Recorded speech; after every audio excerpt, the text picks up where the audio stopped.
welcome to another episode of Miss Curran's Kitchen. Today we are going to be making sorting hat cupcakes in honor of Harry Potter. So if you are a fan of the Harry Potter books and movies, then you are going to love today's episode. Few reminders. Remember that if you are a child, you need to have parent supervision for when you are baking, and you always need to wash your hands. So the first thing I'm going to do is preheat my oven to 350 degrees and wash my hands, and I'll see you in a minute.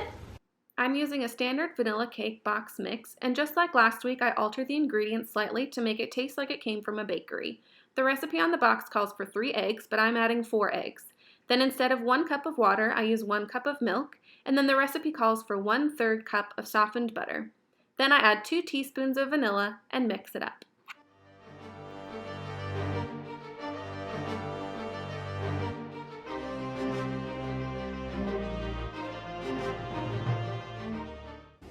Now that I've put the batter in the cupcake tins and my oven is preheated, I'll go ahead and put them in for about 20 to 25 minutes or until a toothpick comes out clean. And like last time, as we wait for our cupcakes to bake, let's do a little math. All right, let's do some math.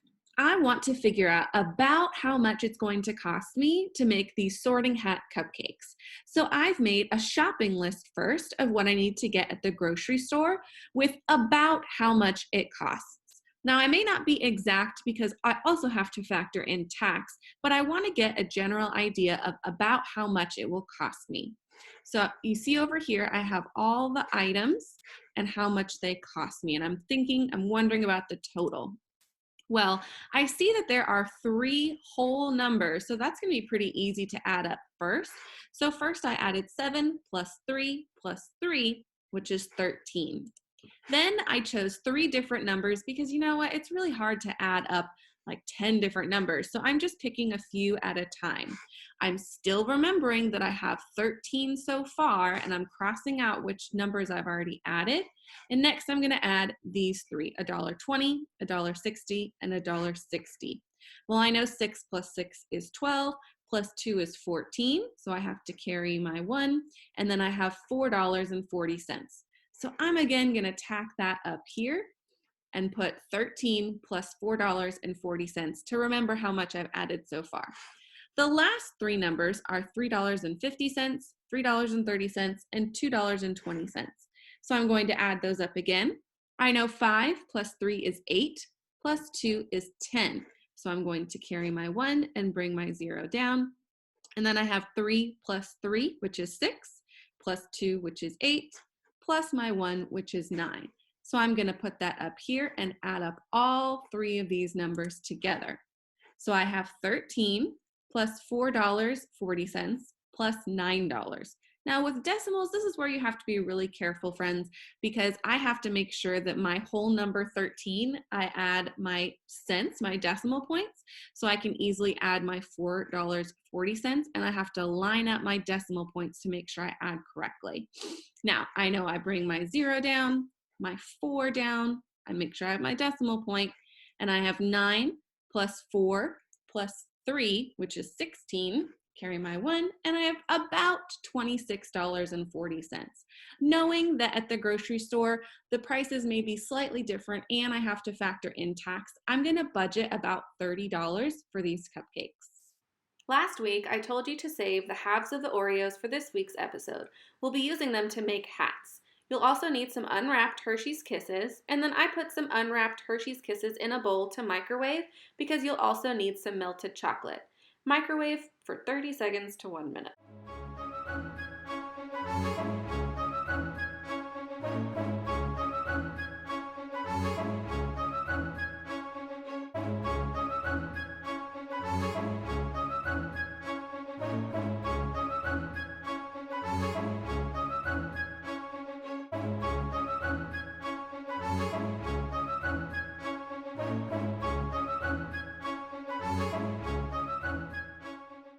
While your cupcakes are cooling, make 2 batches of this vanilla buttercream recipe. You'll first cream 2 sticks of softened, unsalted butter together with 1 tablespoon of vanilla.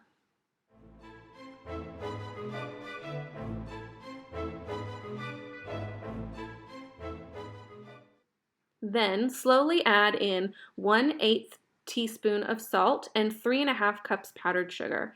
I like to mix the salt in with the powdered sugar so it's fully incorporated. Make sure you slowly mix in the powdered sugar mixture so it doesn't get everywhere.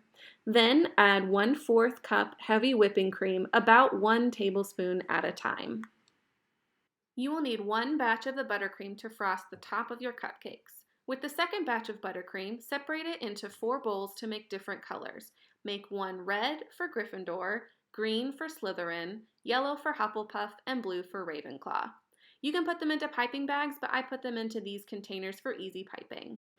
Speaking of Hogwarts School of Witchcraft and Wizardry, let's learn about the Salem Witch Trials. The following article is being read from National Geographic Kids. The Salem Witch Trials.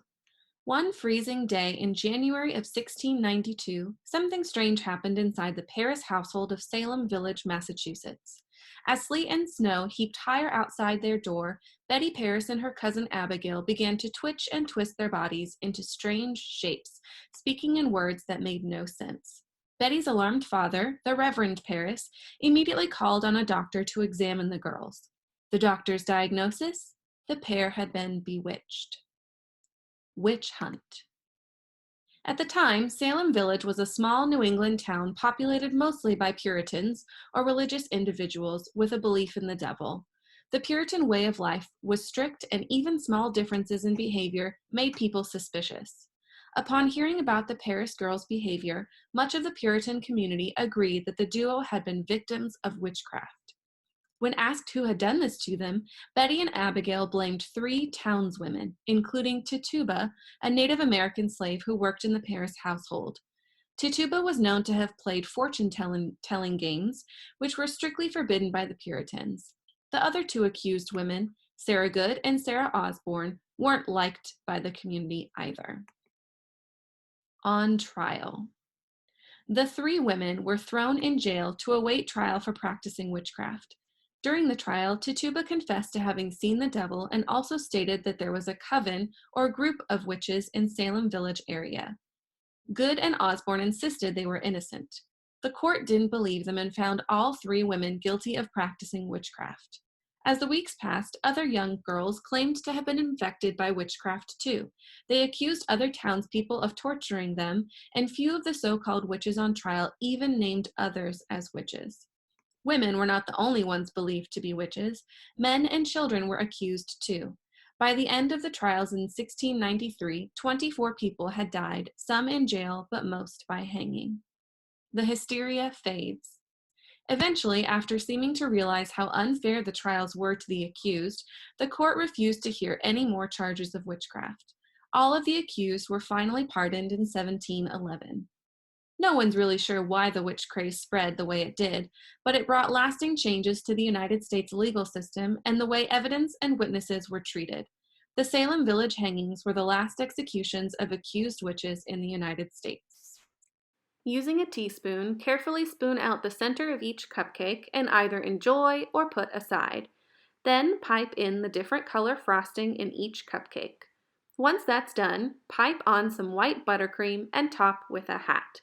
Finally, add some gold sprinkles for a little bit of magic.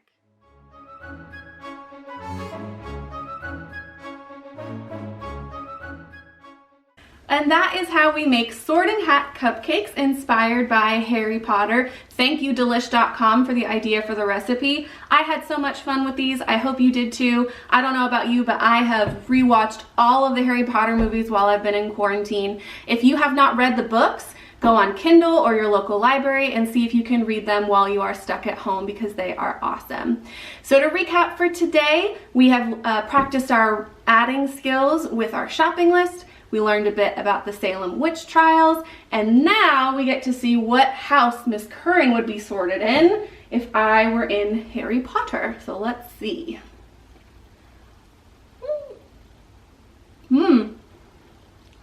Ravenclaw.